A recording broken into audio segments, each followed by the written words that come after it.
Assalamualaikum warahmatullahi wabarakatuh. Kembali lagi di zona ziarah makam wali bersama Majelis Taklim Al-Hidayah Jakarta Utara. Kali ini zona ziarah makam wali edisi Wali Songo.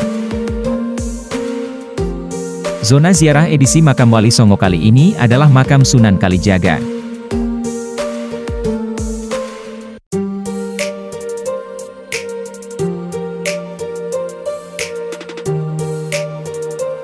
Makam Sunan Kalijaga terletak di Jalan Raden Sahid, Kadilangu, Kecamatan Demak, Kabupaten Demak, Jawa Tengah. Kadilangu adalah wilayah yang dihadiahkan khususnya kepada Sunan Kalijaga oleh Raden Sultan Fatah selaku Sultan atau Raja dari Kerajaan Demak.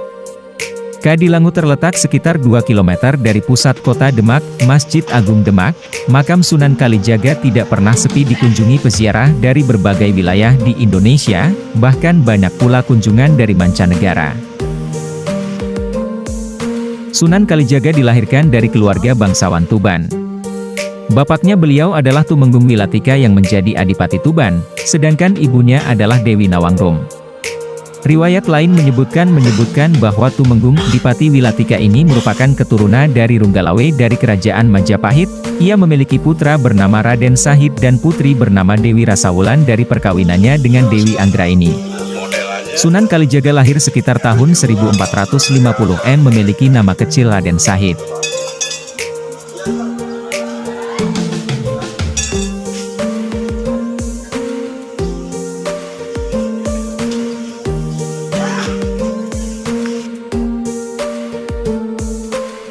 Sunan Kalijaga dalam melakukan dakwah secara luas karena masyarakat Jawa saat itu masih menganut kepercayaan lama. Sunan Kalijaga mendekatkan diri ke dalam masyarakat yang masih awam. Selain itu, Sunan Kalijaga mengenakan pakaian adat Jawa setiap hari dengan menggabungkan unsur Islam. Terdapat alasan Sunan Kalijaga menggunakan pakaian tersebut dikarenakan apabila mengenakan jubah dikhawatirkan dapat menimbulkan rasa takut masyarakat dan merasa enggan untuk menerima kedatangannya.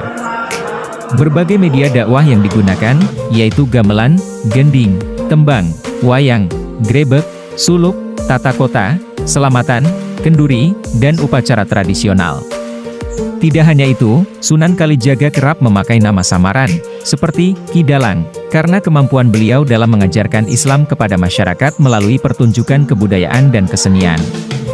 Warisan seni dan budaya yang diciptakan Sunan Kalijaga tentu digunakan sebagai sarana dan media dalam berdakwah menyebarkan agama Islam di Pulau Jawa.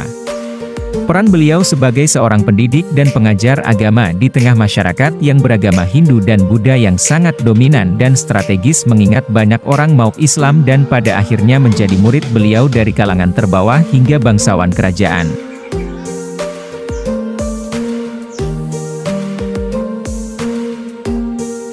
Suatu ketika, di pinggiran hutan yang lebat, tatkala Kanjeng Sunan Kalijaga tengah melakukan perjalanan syiar Islam, ia dicegat oleh segerombolan perampok yang sudah terkenal kekejamannya.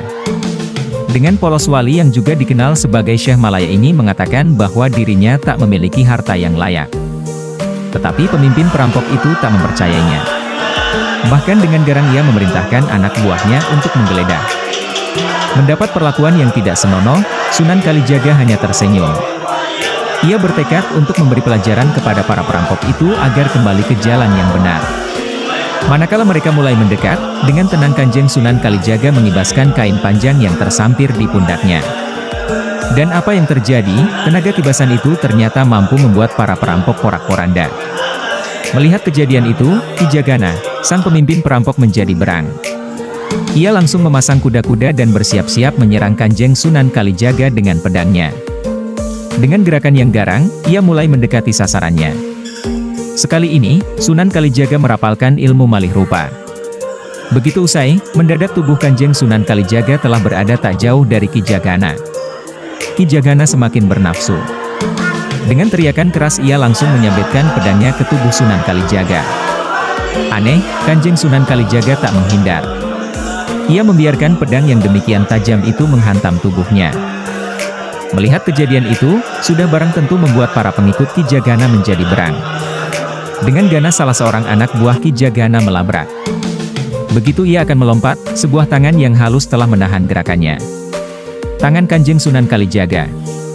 Belum sempat ia membuka mulut, dengan penuh wibawa Kanjeng Sunan Kalijaga berkata, "Jangan panik, yang diserang hanyalah pohon asam. Bukan aku." Ketika anak buah Ki Jagahana ini akan bertanya lebih jauh, terdengar suara lembut Kanjeng Sunan Kalijaga menambahkan, "Jika ingin tahu, pejamkanlah matamu. Lihatlah dengan mata batinmu. Maka engkau akan tahu apa yang terjadi." Beberapa anak buah Ki Jagahana pun melakukan apa yang disarankan oleh Kanjeng Sunan Kalijaga.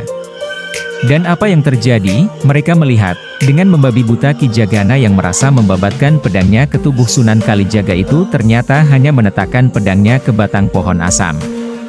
Karena tubuh yang ditebas tak juga roboh, akhirnya Ki Jagahana kehabisan tenaga. Dan ia menjadi terkejut bercampur malu, tatkala Kanjeng Sunan Kalijaga mulai mencabut ilmunya, ternyata ia hanya menetak sebatang pohon asam. Akhirnya, Ki Jagahana menyerah dan menyatakan taubat serta memeluk agama Islam yang disebarkan oleh Kanjeng Sunan Kalijaga. Demikianlah Zona Ziarah Makam Wali edisi Makam Sunan Gunung Jati. Nantikan update terbaru perjalanan ziarah Wali Songo Majelis Ta'lim Al-Hidayah Jakarta Utara di tempat selanjutnya. Terima kasih. Wassalamualaikum warahmatullahi wabarakatuh.